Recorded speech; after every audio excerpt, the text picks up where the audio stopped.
Hello guys! Gagawa ako ng lavender. Ikot lang natin ito. Ganito lang.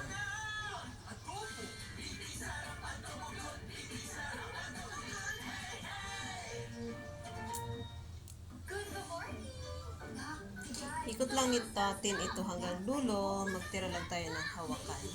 Tapos tanggalin natin. Isa pa. Sa isang lavender flower, dalawang fuzzy wire yung ating gagamitin. Kahit anong kulay na gusto nyo, pwede naman. Depende sa inyo. So, once naikot na natin, tanggalin. Tapos, itong dalawa, pag-partnerin natin ito. Hawakan dulo to dulo. Stretch ng konti. I-fold ng half para makuha nyo yung half. Tapos, iikis natin parang mga X nyo. Twist. Then, i-fold. Ganyan. Hawakan ito. Kuha tayo ng isa, pang-lock natin. Ganyan. Pag nalock na, ganyan na itsura niya. Pwede nyo pilipitin. Ito pa isa. Hawakan nyo dulo to dulo. Stretch natin ng konti. I-fold into half. Hawakan nyo sa kalahati. Iikis natin parang mga X nyo. Then, i-bend natin into half. Tapos, kuha lang tayo ng isa para ipang-lock natin ito. Ganyan. So, nasa inyo kung gusto nyo i-bend. Ganun. Ito. Paggawa ng ating dahon, isang fuzzy wire na green, cut into half. Ganyan. Tapos, wala akong lighter, so gagamit ako ng candle. So, ganyan. Kung may lighter kayo, pwede naman. Konting bawas sa dulo. Kabila. Tapos, i-ano lang natin dito. Parang sunugin natin yung dulo na mag-pointed siya. Ano lang. Repeat. Bawas ng konti yung dulo. Tapos sunugin lang. Parang mag-pointed siya. Ganon. Again. Bawas ng konti. Sunugin. Sunugin. Sunugin. Sunugin natin. Ganon.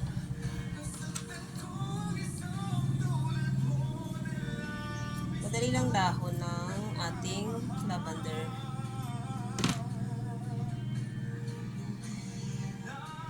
So, ganun lang guys. Paggawa ng dahon. Patayin ko na. Sayang. Tapos, i-ano na natin ito. Pwede nyong lagyan ng konting glue yung dulo ng ating floral wire. Pwede naman hindi na. Nasa inyo. Ganon. Idikit natin dito. Tapos, hawakan nyo lang ng mahigpit at ating balutin ng ating floral tape. So, ganon. Higpitan nyo yung pagbalot para hindi siya kumawala. So, ganun lang. Ikot nyo lang. Tapos, tansyahin nyo lang medyo lagpas sa ating flower yung ating dahon. Ganyan. Magkabilaan siya. Ganun lang paggawa ng lavender flower. Tapos, balutin nyo na lang tong floral wire hanggang dulo ng ating floral tape.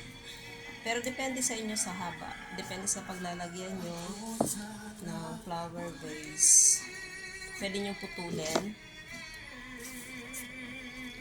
So, ngayon ako ilalahat ko.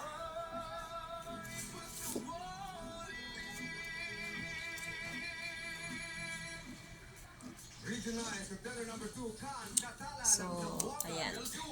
Ganun lang paggawa ng ating lavender. Medyo i-ano lang natin to para maging curve. So, ayan. Nakagawa na tayo ng lavender. Ilagay ko muna dito. Next, gawa tayo ulit ng isa pa.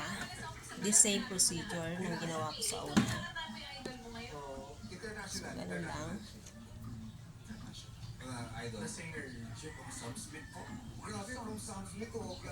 Ganun. Hawakan nyo lang ng mahigpit. Tapos, balutin ng floral tape. So,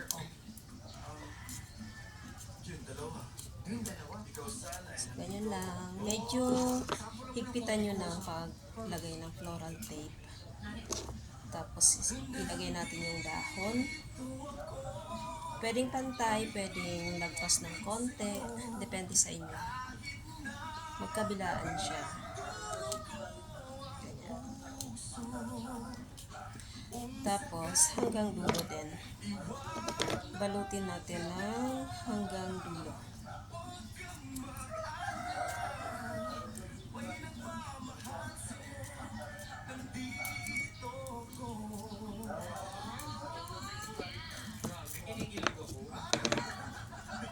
Continue lang hanggang dulo, hanggang matapos.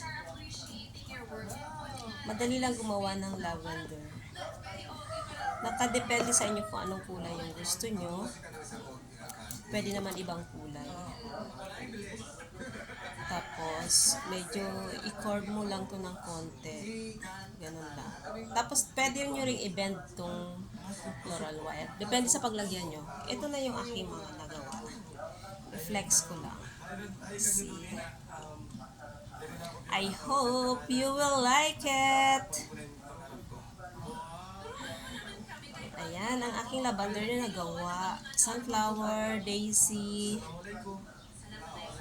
So, i-wrap ko ito ng single wrap para sa Mother's Day.